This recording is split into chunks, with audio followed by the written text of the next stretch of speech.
here and speak about really what I'm working on and what I'm doing about maybe 2 months ago, 3 months ago now. And when it first came up, what I was trying to figure out, I mean, I have a lot of experience in both development, construction management. I mean, I could talk to you about, pylons and steel and encasement, all kinds of different things. It could range, from everywhere. But I really want to talk to you guys more about something that you can apply to not just, your investment strategies, but something that's really helped me in life in general, in clarifying what it is we actually want and going after it with full conviction and confidence, really. Because there's only three things really we can control in general in our life, and that's the effort we put into something, our intentions behind it, and then our attitude towards it. That's it. Everything else, aside from that, the fact that you think you can control it is a little insanity. I mean, we always think, you know, if this like if it rains, oh, it'll ruin the day. Like that's a very basic one, but I mean, it's your attitude. It's all internal. There's really three things you can control. And what's helped me and given me a lot of momentum recently is with my wife, we kind of clarified what we wanted to go after, which is the project that I'll share with you guys here shortly. So I'll start with getting you guys a little background. Where's that flash drive, Tommy? Right here.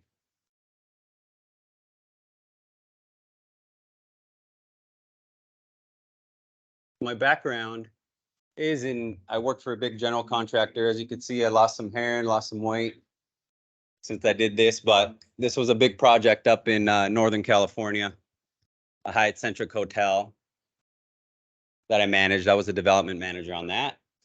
These are two in Santa Monica. That helped emphasize my loss of hair on those projects.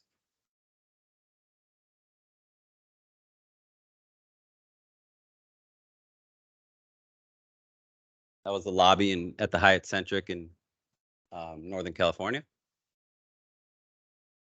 Second level pool deck. That was with Whiting Turner, a Target project I did. This was $100 million development in Ventura. This is the one we worked on together that we didn't get to finish.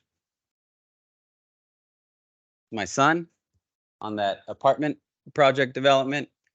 So after I did this, or as I was doing this, is when I really got the momentum and the balls, for the lack of a better word, to start doing my own thing. I was out of town a lot. I had my son.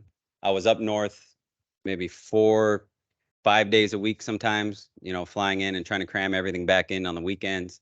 And I was like, this isn't cool. This isn't what life should be about.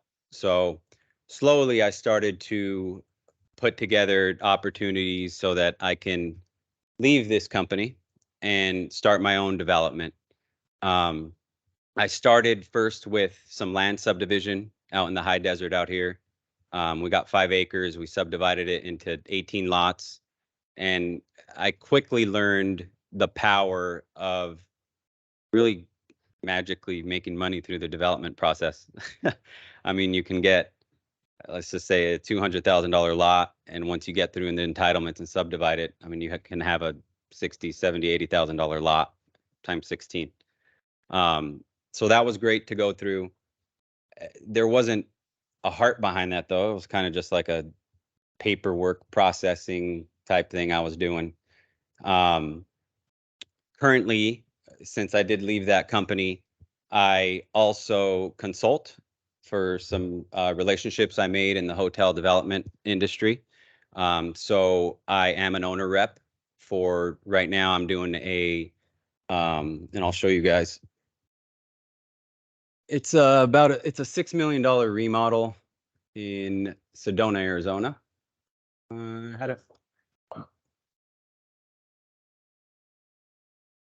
Here, I'll show. How do I get to the internet?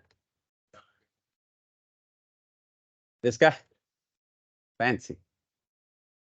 Let's see if I can, you guys got me cooking eggs here too.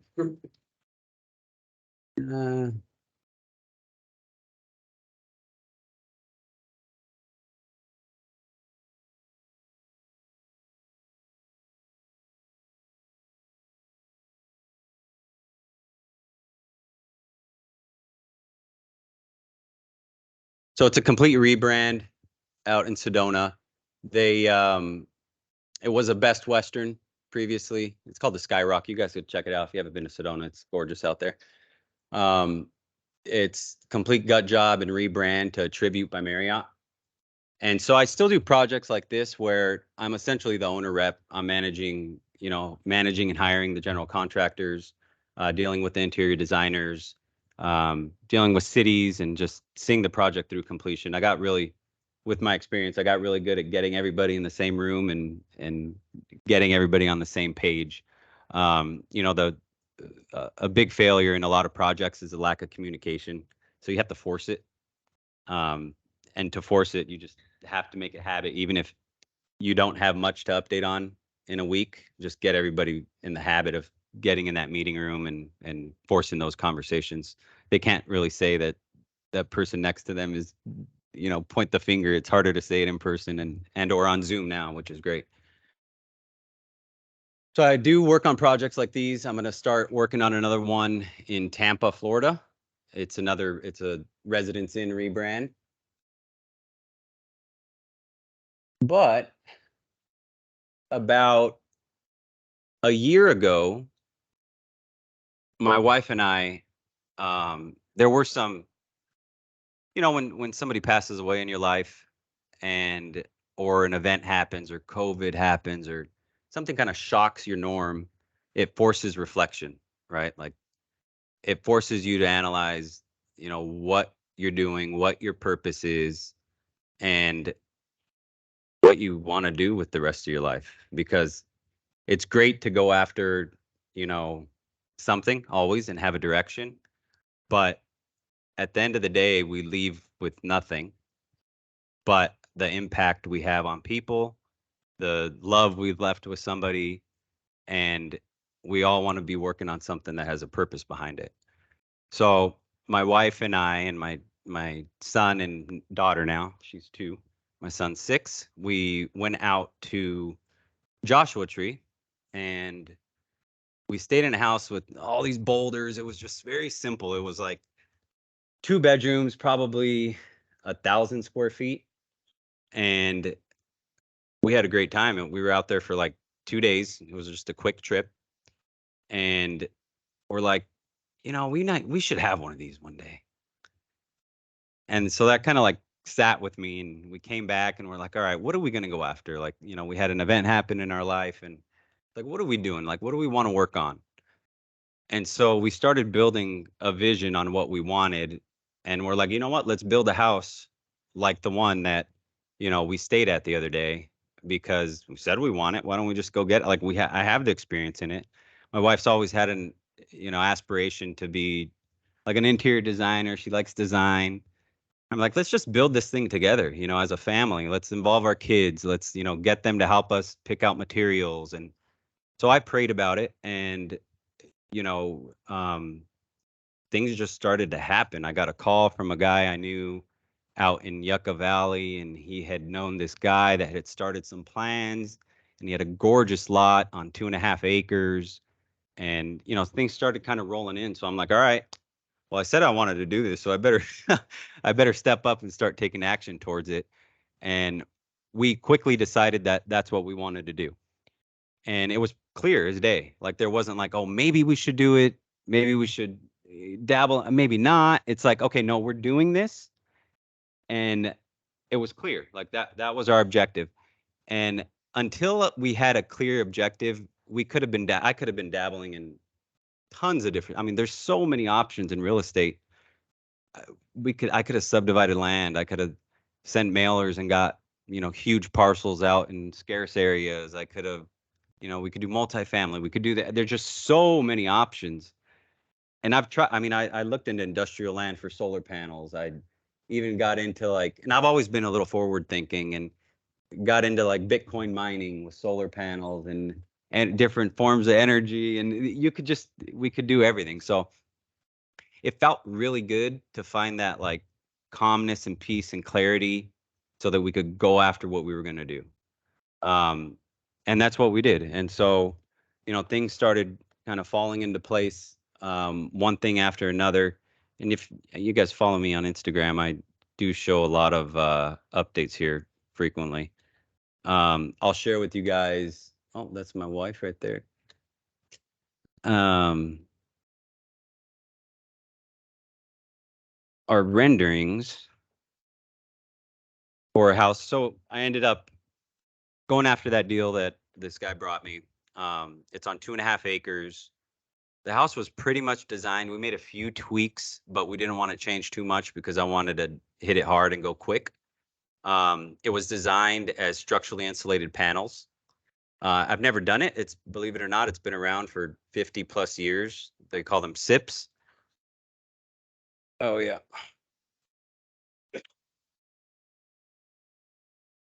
So I was unfamiliar with that.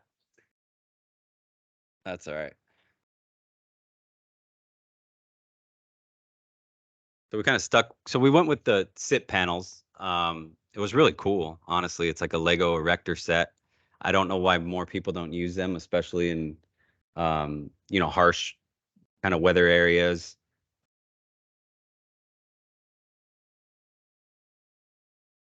Go around with it a little. It's probably a big file. So we kept the design pretty much how it was. The designer who was on it, we really liked what he produces and what he does, so we're probably going to work with him going forward.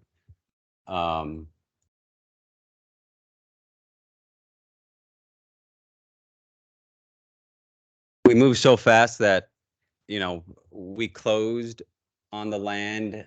I think in March. I submitted the plans 2 weeks later. In April, what people tell you oftentimes is they scare you from things. It's in Joshua Tree. Oh, the Joshua trees. You can't build anywhere. You can't do this. You have to be 40 feet away from them, and it just don't be careful. Don't do that. Don't do it. Once you dig into things, most of the time they're wrong. They just heard it from somebody. Um, there are ways to even move Joshua trees out of the way if you do the right steps. It would take a long time, but you can. I mean, when we're done, you'll see there's some trees around us, and we did it the right way. We got an arborist. They performed their reports, went through the planning department the right way. Um, it is, yeah. Right now, actually, Joshua trees are in a kind of gray zone where they're on the consideration list for endangered species or endangered plants.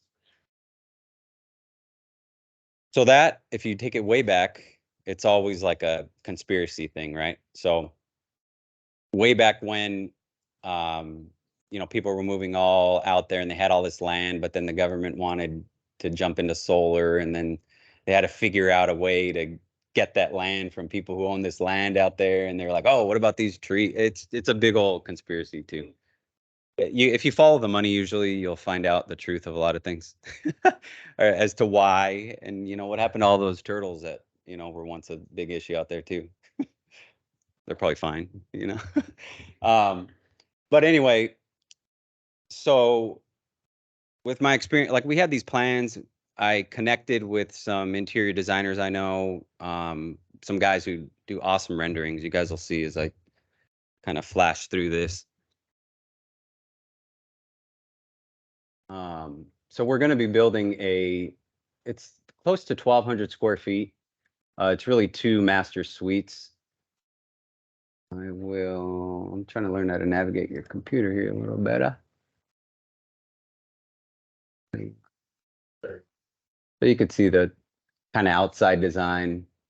You have to have covered parking out there, so we have to have a carport. I wasn't too happy about that.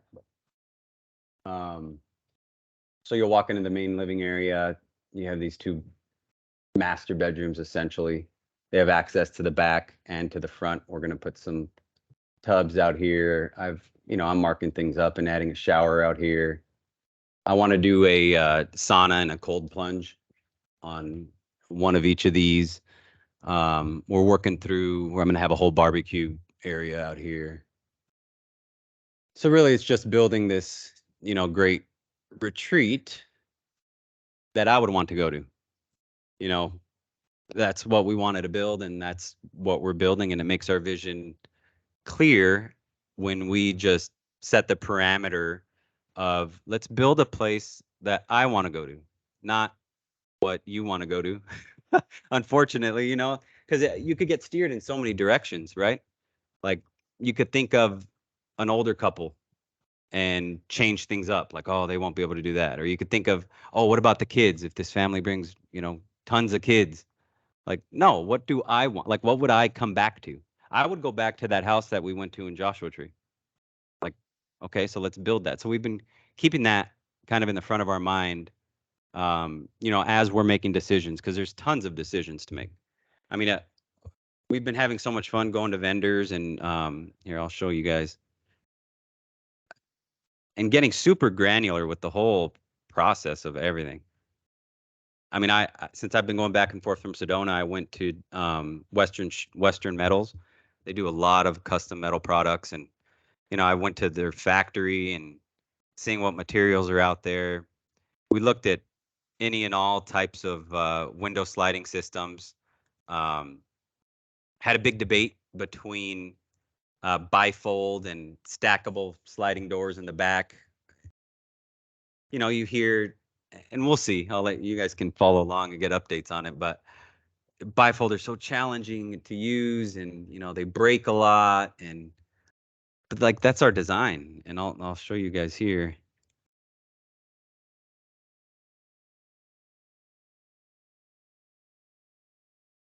So this is our interior kind of feel we're going for. So like a big part of our design is when you walk in and you have these bifold doors so that we can really bring the outside in. And if we had a 3-panel stackable, I mean, we didn't have room for pocket doors. Our house is small. But if you had a 3-panel stackable door here, I mean, you'd see through, but it's not the same. So we ended up going not just with bifold, but the most expensive bifold doors you can get, La Cantina doors. We went to 3 different manufacturers. And a lot of times you'll find that sometimes it's not true, but a lot of times you'll find that it costs what it costs for a reason. Mostly in life, actually. Like things cost, what they cost for a reason. There's a demand for it, and they could sell it at that. We found that. I mean, but we went to 3 different manufacturers. We went to Milgard's factory. They were trying to sell us their new bifold doors. We went to San Diego to go to the La Cantina factory. And yeah, so we've, so far we're executing on what we envisioned. And I'll show you guys here. I mean, we had our sound. I don't think there's sound on here. Oh, here we go.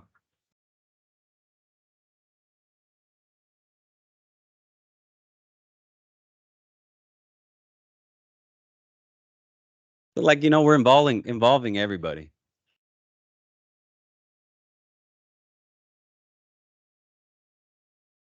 So you guys kind of get the feel for that. This was them delivering our windows.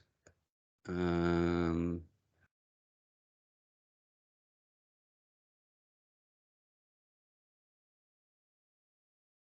so this was when they placed the concrete on, I think the 8th of what was it, September. So on the 8th of September, we poured our concrete, and today we're getting our combo inspection inside. Exterior sheathing's getting inspected. I mean, this is basically a month from when we placed our concrete. We're gonna get going on our roof. We're going extremely fast. Um, the other thing I did is to build a strong team out there. When you're in a different kind of hard to get area, it's really important to get the lay of the land and not try to be an outsider and bully people around. You have to have a little tact on how you find your subcontractors, find your superintendent, um, and really respect the guys that are out there to an extent, but check them, on just make sure they're around price wise on where you need to be. But, it's a small town, I guess is what I'm trying to say. But so far, everybody's been, very good. Um, this was our insulated panels getting lifted on the roof. Let's see. So they're only 4-inch panels, but you get about 50% more energy efficiency.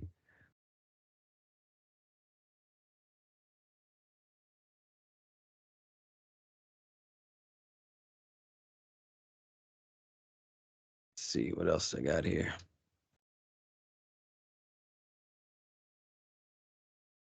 These were our windows. We went with Milgard. They're V300 series. They're La Cantina bifold doors. They messed up when they first installed them and didn't set the sill correctly, so I had to make them redo it. But I guess my point is, and God willing, I can continue to build this momentum. My plan is to build this one. I went into escrow on the neighbor's lot, so now it's a total of 5 acres. I'm planning to almost share amenities, because I do have a background with hotel development, and I get a little bit of the operations side and what we got to do to stand out. And really, it's to pay attention to details. Um, care about somebody's experience. It's the little things. Have cold towels when they walk in. Just be different. I mean, it's a saturated market. It is, but there's a lot of saturation with properties that don't have a heart in them. It's just everyone's going and they're getting crazy rates and oh, let's get one. Oh, I'll get one. Oh, I'll get that. Oh, I know a guy who has money. Let's get one. And let's kind of let them run on autopilot. Like, it works for a little while when it's super hot in that market, but then it'll die out quick. And I think we're kind of starting to see that right now. People funnel to the good ones. And if you could set up a good system that's running those good ones, there's a lot of opportunity to swoop up the half-assed ones, for the lack of a better term. So that's the plan. And then we're going to move up to the mountain areas, and do 1 or 2. And then I want to go to Sedona, which is, I've been spending a lot of time out there, and there's some opportunity. It's hard to, the regulations out there are a little different, but the intent is to build places that we want to visit, build somewhere we want to go, somewhere I want to spend time, like to go check up on these places. I want to go visit there. So that is, the plan going forward. Bigger picture, I'm looking at, because I know how to subdivide land and I know how to do different things. It's building, 10, 15, 20 of these in a almost 4 short rental community, out a little further, between Sedona and Phoenix. That's a good area. I'm always looking. There's a lot of stuff happening out there. But caring about it, right? Like, I've been approached plenty of times. It's like, you guys are moving so fast. Like, why don't you just copy this plan and build 10 of these real quick? Like, you can knock these out and turn a quick and I can. But like, sounds like headaches too, right? Like, I don't know. I'm having a lot of fun right now building something that has a heart in it and caring about it and making decisions based off something that I would like, instead of just kind of pumping out a product, which is, I can do that too, but I don't know. It doesn't feel the same, right? And it's like, we don't know what's going to happen tomorrow or the next day, or then it's like, why not work on something that feels good and that's fulfilling? We often overthink things, and we could always have more and more and more and more, but it's like, for what at the end of the day? Sometimes, not morbid or anything, but just, what is a memento mori? I think is, we're gonna die.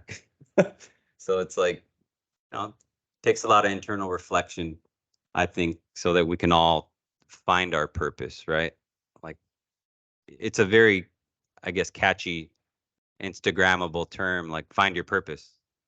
It's like, well, how do you do that? Well, it's a lot of work, right? Just like working out every day. Like, you have to spend that 30, 40, whatever ritual morning time, like, to reflect. And what's reflecting? Well, I don't know, prayer, meditation, like sitting there and kind of, asking yourself the tough questions, journaling. I don't know. It's a exercise, and you have to put effort behind that practice. Um,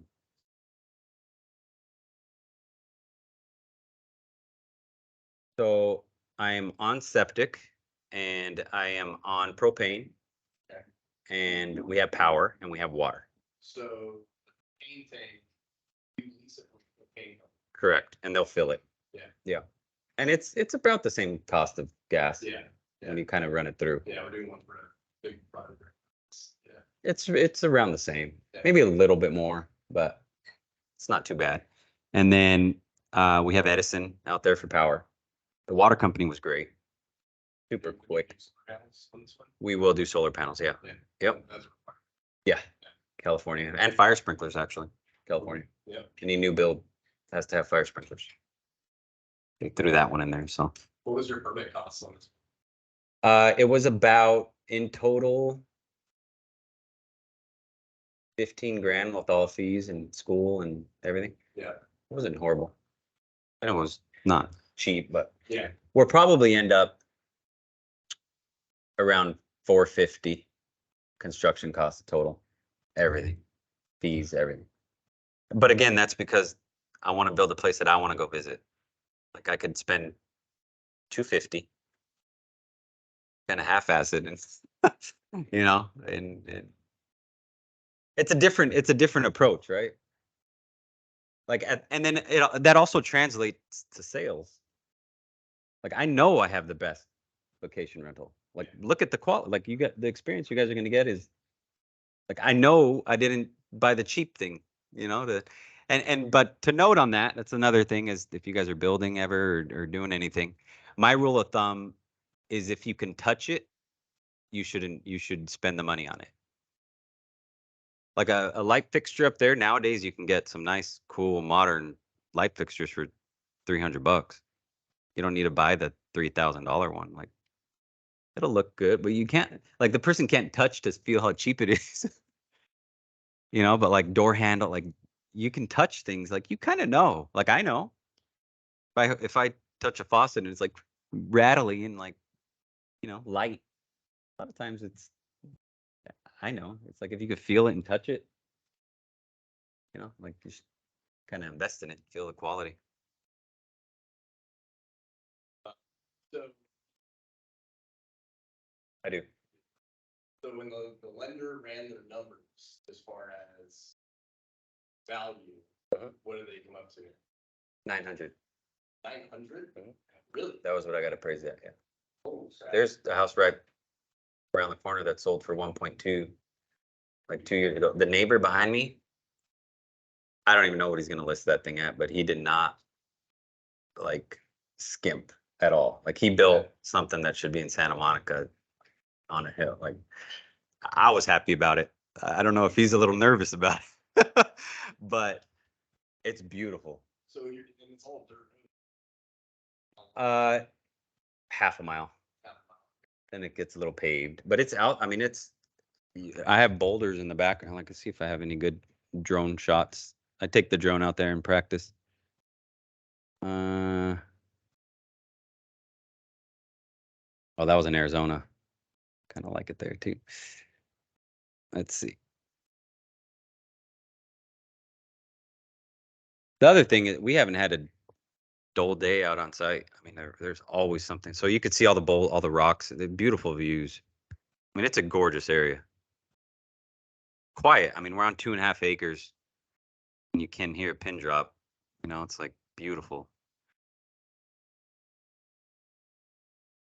Yeah, and then they also took into account. I mean, if you run like Airbnb comps, they're top maybe 20% performers or like at 200, 250 a year. Yeah.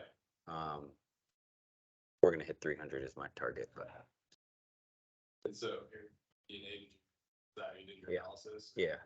Just quickly, I didn't spend too much time on it because I'm gonna be better. Like that's in my mind and my head. Like it's great for underwriting, and obviously you need to, you know, get your loans but like we're gonna do better, like compared to what everyone else is doing.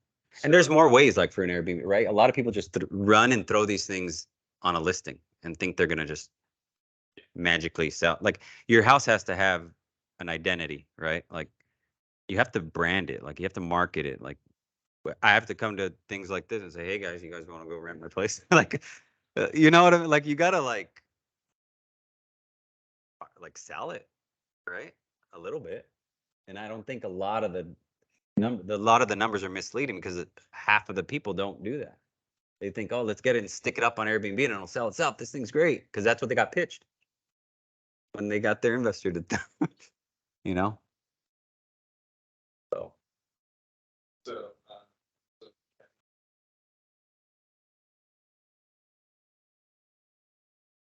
sell it, site, and you can just basically see the back door on that area, what those things are doing really well, what they're doing revenue, occupancy, all that good stuff. So it's a good resource to use.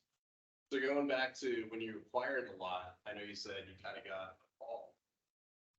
So you must have been kind of telling people your plan, or how did that? So I was already down in the low desert. I was already subdividing land. I had almost got like 3 lots next to each other. Like, so I was out in the areas, talking to people and seeing what was out there. I knew a guy who knew a guy who asked him what he has going on, kind of what I was looking. Who knows? I might have been looking for solar at that time when I first met this guy. But then he's like, "Hey, I have this, house that these guys just moved to Texas. Nothing's like it's kind of designed, and I want to look at it." And that was kind of right when we decided like that's what we want to do. I look at the plans and it's just like that other house, like 2 bedrooms, small house. Like I'm like, okay, let's do it. So that's how it's from a previous lead, basically.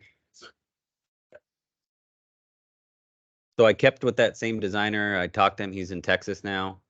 Um, he's done some very cool stuff. I mean, we're already looking at ideas for the next lot. I got an escrow on the neighbor's lot. He has some cool design, like different, like in Texas, he just built a couple barn dominiums and like just different, cool stuff.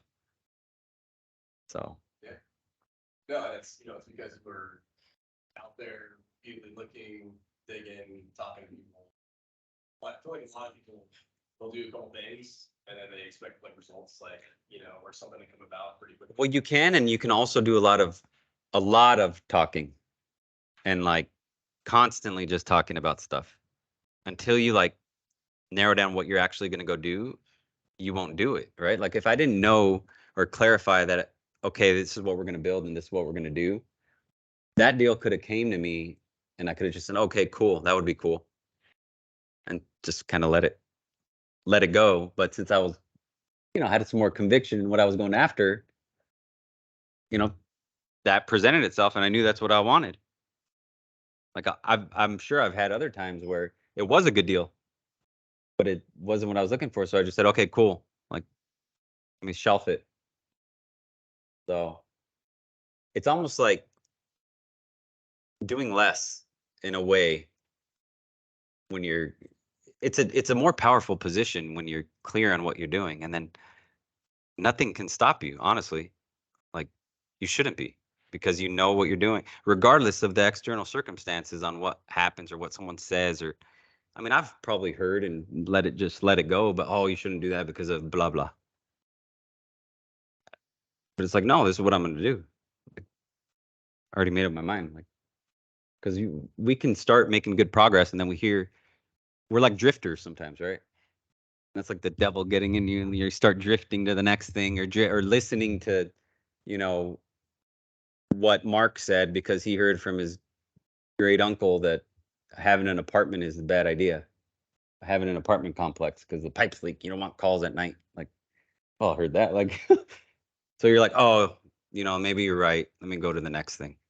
I'm gonna go look at, hotel investing or whatever. You start bouncing. But that's only because you don't have that conviction. And the only way to get that conviction is to try to get that peace and calmness and like clarity. Like that's all. It's hard to get, and it's a fight. I mean, look at all the noise we get hit with every day, like on the news and on the this and that. We're one thing I like to kind of reflect on is that right now is truly the only moment that matters. Like right now, or where we're sitting, like that's it. Like it's almost like our brains make most humans insane because a lot of depression, anxiety, fear is that gap that we create in our mind that is from the past and then the future. And that gap is like all depression, anxiety, this, that. Like you can't control. The only moment truly is like right now. Like, that's it. Like what I do right now. Right now we're here, we're talking, it's wild. I mean, we truly like it's kind of insane because it's made up. Like what happened in the past happened. And then in the future, that hasn't happened. And that's where we're living, like in our head. And it's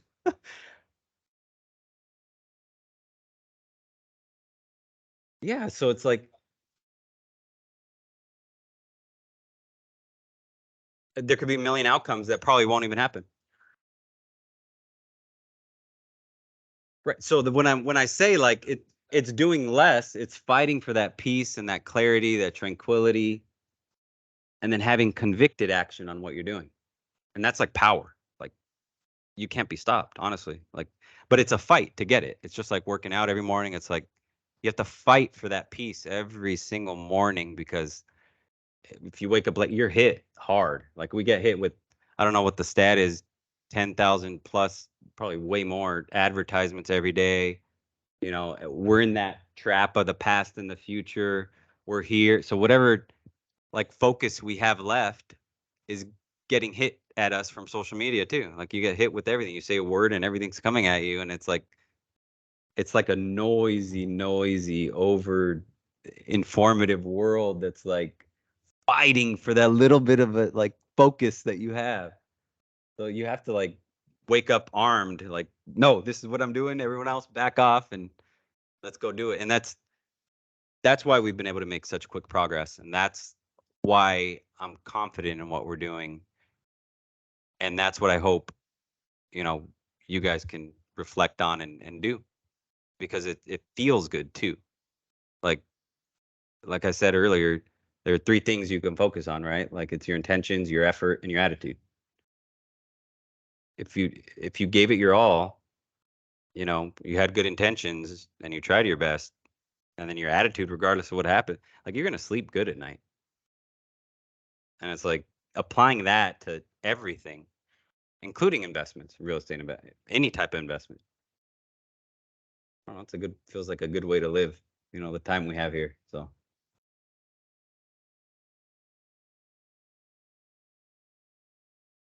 yep. You guys have any questions or I don't know how time wise. So it took 3 months. Fast. But I met with them before. I made sure I had everything. I had a check, like I was super nice to the lady at the front desk because she's the one in charge. Um, I had to get arborist reports. I had to get, you know, I did my work, my homework, and we got through. So they didn't previously submit, they had a draft. He just had it drafted. Yeah. Pretty much ready to submit, but not because we made a few changes and then I needed to get an arborist to do their report and then they needed to overlay that on the site plan and then so I had to do some work there. But we closed on the land and submitted a week later. So that was like great timing. And then I closed on the loan and we started construction like 3 days after that. So that was also great timing.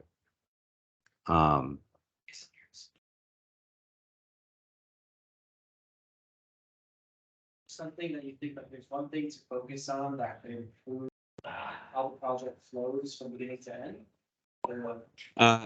So again, and I'm gonna hit on vision again. We used our renderings to explain and express visually show the whole team, my superintendent, like everybody what we were going after. The feel, the design, the everything. So when questions come up, a lot of times they'll go back and look at the rendering. That definitely helps because they know you can always explain something to somebody like this is what I want. But like a vivid picture of it goes a very long way. Like so we spent a good amount of time developing those renderings and picking you know, we picked all the stuff in it. And then we just relayed that all to the team. But it's the same on a huge project. Like if you have good rendering and communicating and getting and somebody has a question, oh, this guy said this, well, let's get them all on the phone. Like, and you have to have confidence in like not letting what one person tells you like be like the answer either. Like ask why, ask questions. You know, use your brain. A lot of times we stop doing that often.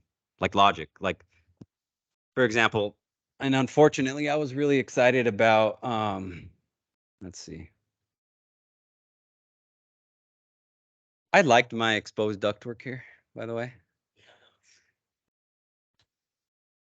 No, I'm not.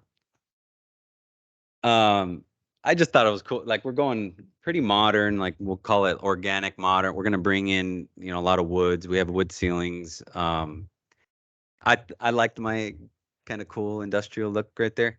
But, you know, issues came up out there and I had just so happened to be there and running through and dropping down. It was just there was a lot happening up in the ceiling and we want to keep that ceiling clean and like clear. And so on the front of the house, it was originally going to run back here and then drop down and run across these rooms. But since our FAU is here, we're just going to run it on the front side of the rooms, add a soffit in the bathrooms, and then use linear slot diffusers to pop them out of the walls. So it's going to look a lot cleaner. But I'm not going to get my ductwork.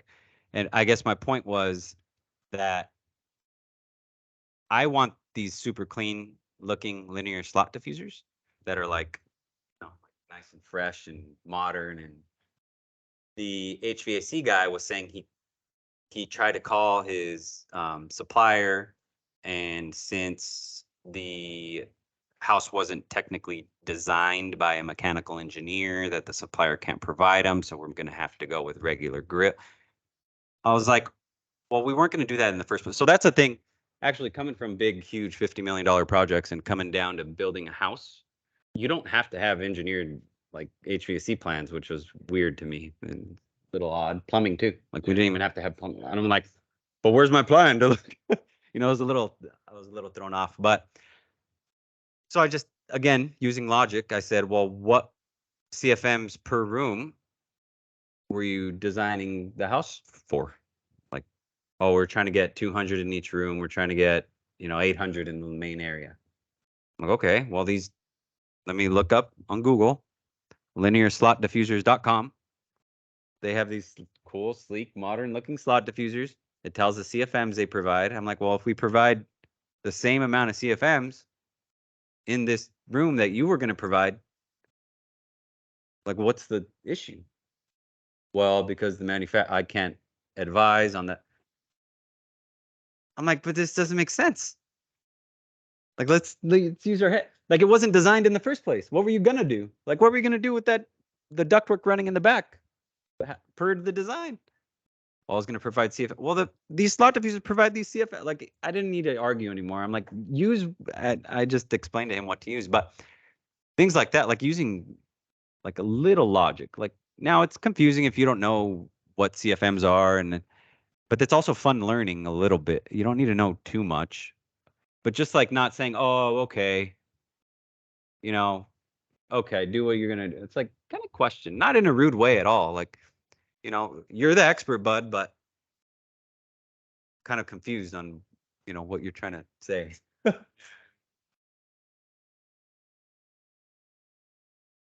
Oh yeah, he probably has some extra, maybe some regular registers or something. Yeah. Real quick, so when I did my ADU side story, they put a concrete pad. And so we did a 3-zone split system. It's got 2 beds and the center is the living room kitchen. Well, to not do it with the pad, there was like this mount to where you can mount it on the side of the house with this big metal plate, and then it like hovers above the ground. We like come out and we see it, and we're like, I'm like, hey, come look at this. I'm like, what do you think about this? And she's like, why the hell did they do that? Yeah, it's gonna shake the house and probably no isolation vibrator. Right? So I started talking to the guy, and he's oh no, this is how we do it now. This is the new way. And I'm like, dude, I work for a general contractor. Like, as the first thing he told me, he was like, oh, okay. He completely changed the stuff. Yeah, no, I'm like, no. We're putting this on a concrete pad. Like, end of story. and it's like not in a route. It's just it's questioning too. And then one thing that is another powerful, I guess, life tool that I try to sit on and live every day is like knowing that we don't know everything. We barely know anything. All we know is like what I've experienced. Like, if you're giving someone advice, like, well, based off what I've experienced, or we know what like somebody around us, a teacher, family, parents have experienced that they've taught us. And if you think there's like 8 billion some people in the world, like, we have no idea. Like in our heads, we like know everything. So it's good to go, but just have them explain it. Like I just like, how are you going to design? Like, what was your intent? Well, how many CFMs are we going to provide? Okay, let's provide the same things with these diffusers. Like, it doesn't like change anything. Like you weren't going to get a design plan in the first place. So why do you want me to like what could come up? What's going on here? There's probably something more, you know, reading between the lines, but Well, I think I did. I have a great superintendent that so meticulous. Like he can't stand. He's done every trade in his past, and he can't sit back. He jumps into everybody's stuff, and treating your people very well too. Like I bring these guys lunch every time I go out. Some guys had to stay late the other day. I brought them all pizza, and it's like it's building a team that realizing they're like not just workers. Like they're all people too. Like they're trying to make a career, make money, and um, it's having fun with it. You have a question?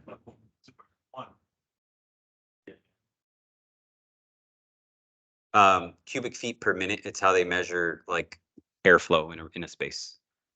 So like if you look at the register up here, over here, there was a design plan on this space, this size. We have this type of unit. We provide, usually it's like 1 CFM per square foot.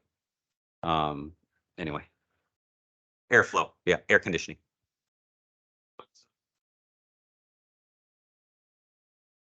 So I went to in high school. I mean, I always liked watching people build stuff, and somehow I didn't think I wanted to be in construction, but in high school, I went to Don Bosco Tech in Rosemead, not too far from here. And they had a tech option where after your freshman year, your sophomore, junior, and senior year, you took a tech, which would have been, you could choose from like electrical, mechanical, design, um, uh, material science, construction. I chose construction, and then I did that for 3 years, and then went to Arizona State, and I got my degree in construction management. And then from there, I interned with Whiting Turner, where I ended up meeting Tommy. Um, Interned with them for a while, and then I got hired on full time with them. Stayed with them for total, including internships, maybe about 8 years or so. And then I went to go represent a hotel developer.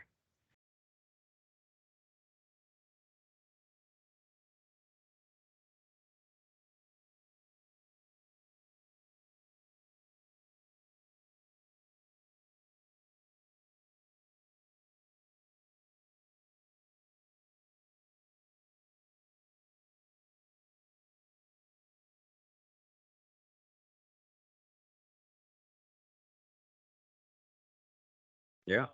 Don't worry about that. You don't need it. Oh, don't get me started. I'm again always forward thinking. There's a huge opportunity in like trade schools, and I mean, there's a massive wave where it's normal to go to college now and take loans and go work on computers and go study something that you can sit at and work mobily.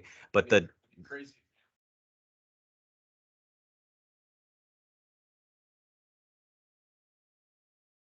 yeah, fine wallpaper. Well, I don't see it too often, but these guys can just like name their price. Because there's like nobody there to do. Oh, there's the skilled trade. There's huge opportunity. And Nobody knows how to do the stuff. right. And that's just like a small like snippet, but that's like on down the line. Oh, Like, mill workers, like yeah. it's getting worse and worse. And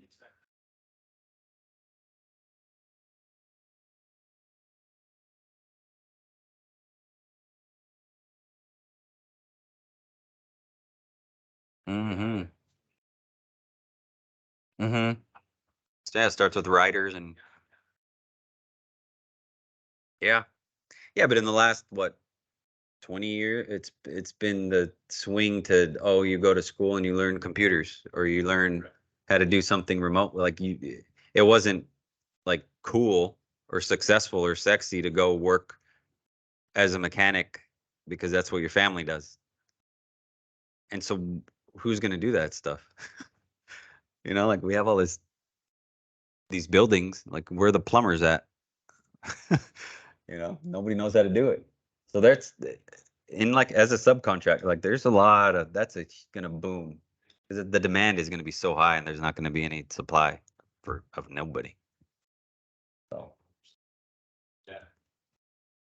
more questions? No, go ahead. Ask away. I ended up getting it for 120,000.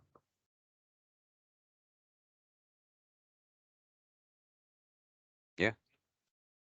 Yeah, that's what I'm doing. That's the plan.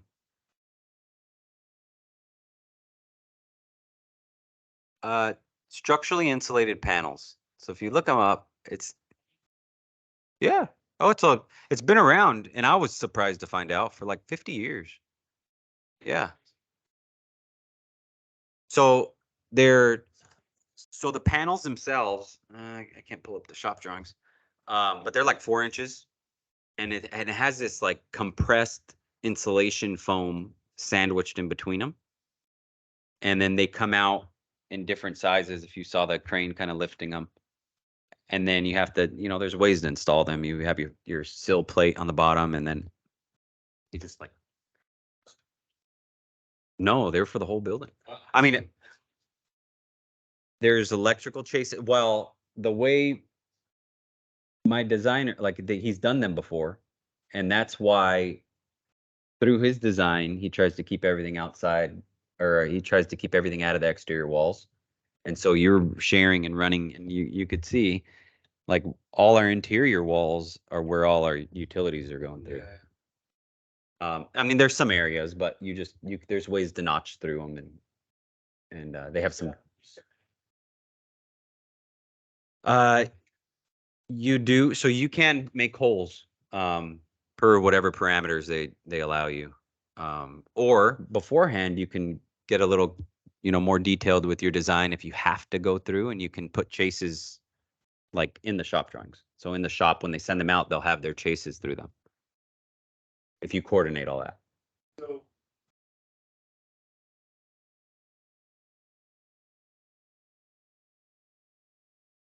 Mhm. that's fine. It is, and speed. Yeah. I mean, I probably saved a month. Good. I mean, I poured that concrete on the 8th of September, and I'm getting exterior shear, and I'm getting my interior combination inspection on all my electrical, plumbing, mechanical to start closing up walls.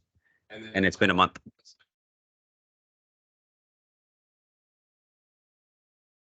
I have not found that.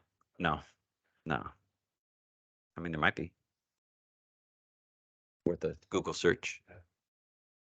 Like,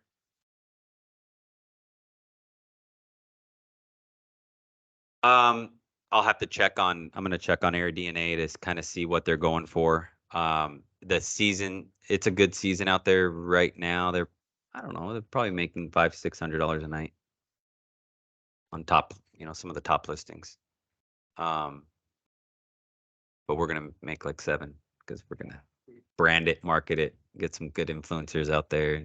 You know, you got to think. You have to market it. I think a lot of people on Airbnb just think Airbnb's magic, which in a super, super, super hot market, it is. Like you can just kind of leave it. But so yeah, that's the plan. And the designs I'm looking on or working on for the lot next door will be cool. And then I'm thinking through, like our outside design right now. We're gonna do a barbecue area out here and just all the details. I added a shower out here, Gonna see the drain for it. You know, so we're,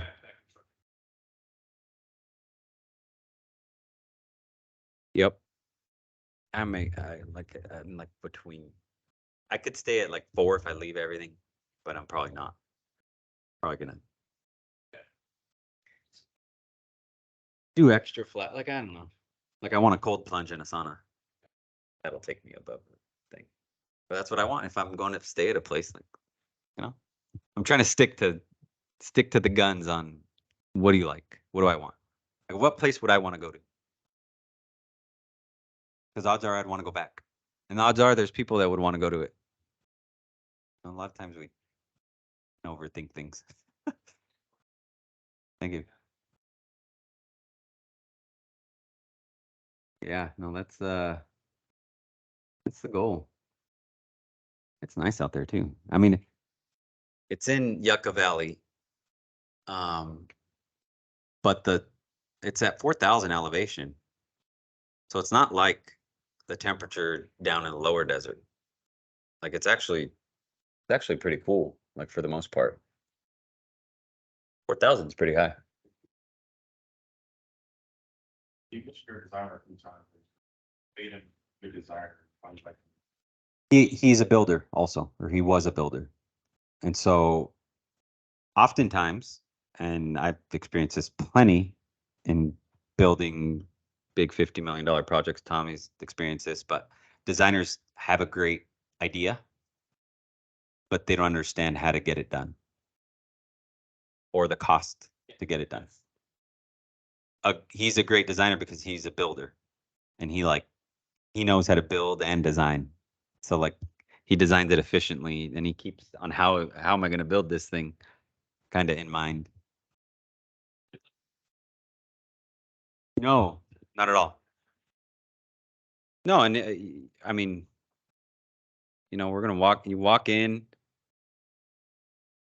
it's small. We're having some issues finalizing our kitchen because we barely have a kitchen, but it's enough, you know, like, again, we're trying to get people outside here. We're not trying to get someone to come in and sit on the couch all day, right? Like, we want to get them out here, so we are going to spend money on the outdoor area. And yeah, it's open. Like, these doors were like 40 grand total for all my doors and windows. That was very, like, hard to do, by the way, because I got other options that were a lot less, and I could have got some from China that were, but who knows, you know, like, that's not the same. And I'm like, you know what? No, we came out to build this thing, like, correctly. Like, let's stick to it, because it was tempting to buy, you know, $6,000 a door instead of 15 or whatever they were.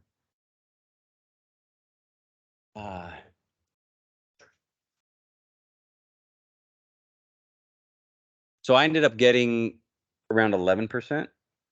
Yeah, but but what's your opportunity cost? Like, paying a little bit of money to go make 350, 400K. You know, pros and cons. Big pro. It was very challenging. So it was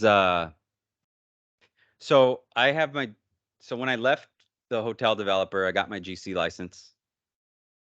So on this particular deal, I'm the investor, the GC, the owner, the operator, the everything. And to get the lender to approve me as a GC was challenging because I hadn't built personally, like, single family homes. But I've managed $50 million jobs. They don't care. Like, they wanted to see my home building experience. So I had to have letters. I had to, like, it was, like, pretty brutal to get through it. Very stressful. Like, what it was, but it was challenging to get through that whole process to get the approval of it. And then it's the whole draw process, which luckily I've dealt with a little bit. Go ahead. So with a construction loan, you don't have to pay the full amount of the loan all at once, right? Like, so you have to pay the interest on the money you've used throughout the progression of construction. So for me, I'm trying to hold back as long as I can to submit draws and trying to use, different funds and kind of moving things around. But when you're ready for a draw on like a huge $50 million project, for example, and try to explain this well, there's a draw every month. So the GC sends his pay app and it's just on a clock. But you have a whole finance team, you have everybody who does that. Here, I've been doing I've done 2 draws so far. I'm probably going to do another one this week because now they'll only fund on the stuff that's installed, and I had to pay for all my windows a long time ago, and I'm going to probably request a draw for that. So whenever you kind of need it and you can watch your cash flow, you'll submit for a draw request and you just provide the backup for that, and then they fund it. So that's how kind of you draw against your construction loan throughout the completion. And then whatever you don't use, you won't have to pay interest on it. So if you can get creative and find a no interest credit card, sometimes that actually gets you through. You could save some money, like good money. $50,000 credit card at 0 interest for 18 months. Like, let's put it on that and not take another $100,000 at 11% that you'd have to pay and then refinance and then pay everything off. So I had to learn all that on draws, on lending, I don't know. This was the first. I've always worked for huge companies that have a CFO and a whole department that does all that. So I was familiar with it, but I've learned so much building this 1,100, 1,200 square foot house. Like it's closing all the loops, right? Like I knew of this stuff, that it was all like everything that entailed, but it's been great actually. Yep.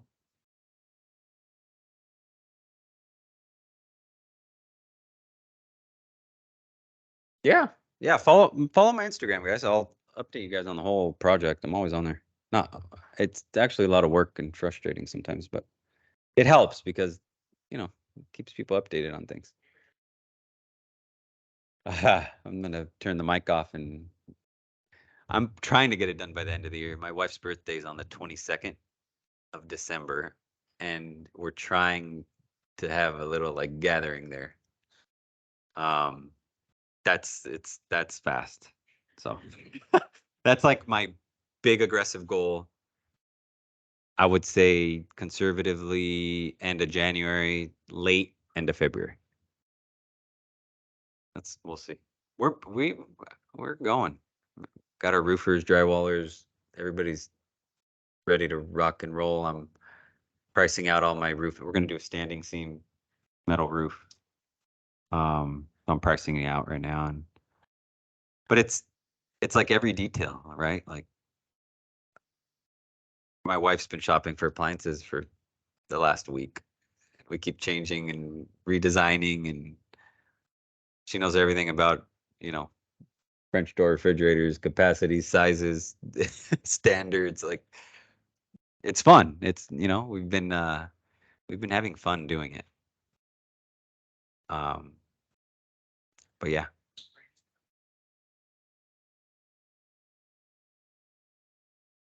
I don't understand.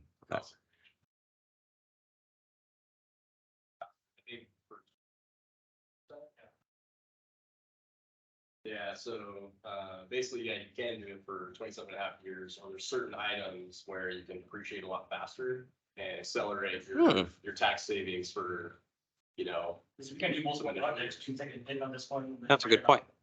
yeah, something. Yeah. No, that's interesting. I'll have to look at that and learn something new.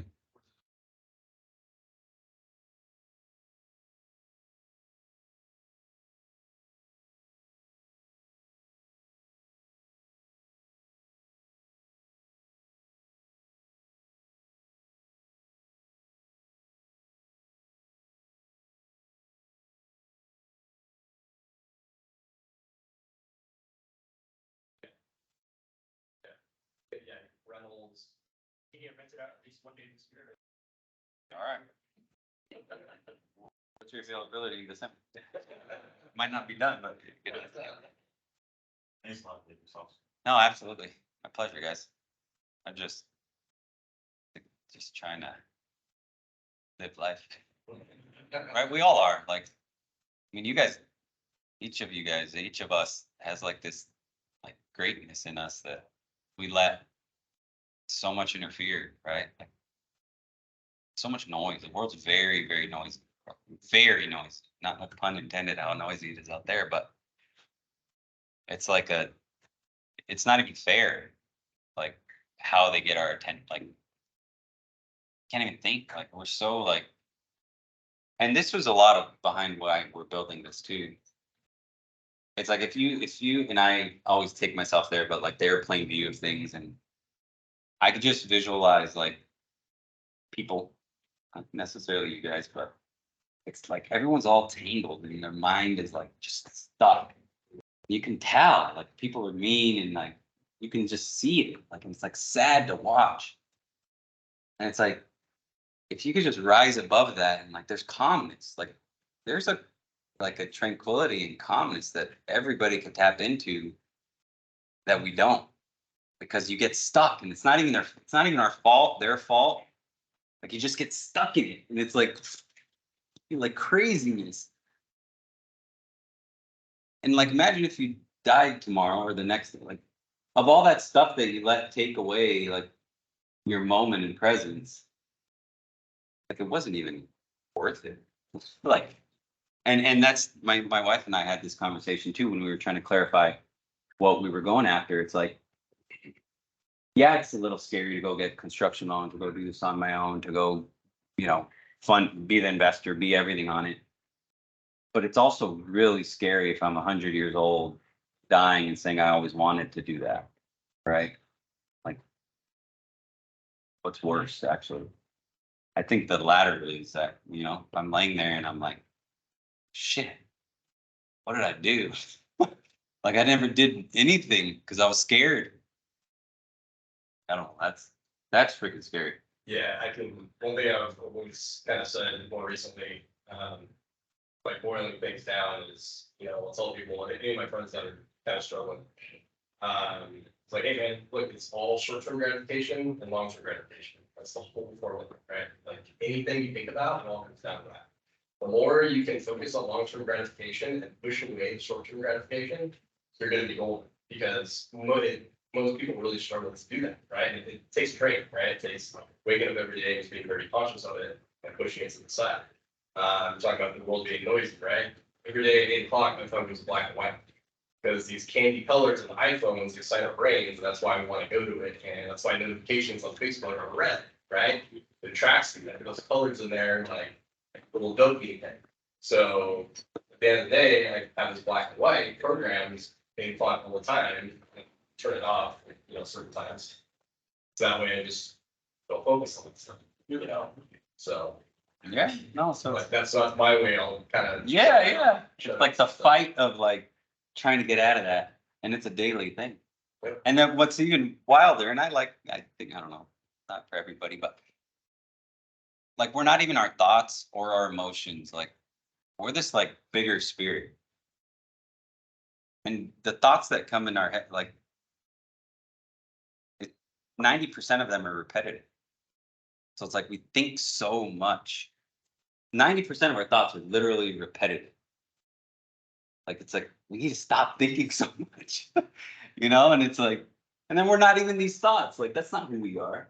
Like if you ask, like, who are you? Like, am I developed? No, I'm not. I'm just like body on this earth and this soul. Like that's who I am. It's like, I don't know. And this place we're building, like I want people to get out of the hustle and bustle and like get your butt out there and like sit there for 3 days with no phone. Just sit and like actually reflect, right? So it's like it's yourself. Right? Yeah. I'll be distracted by it. Yep. Yeah. But thank you guys for coming.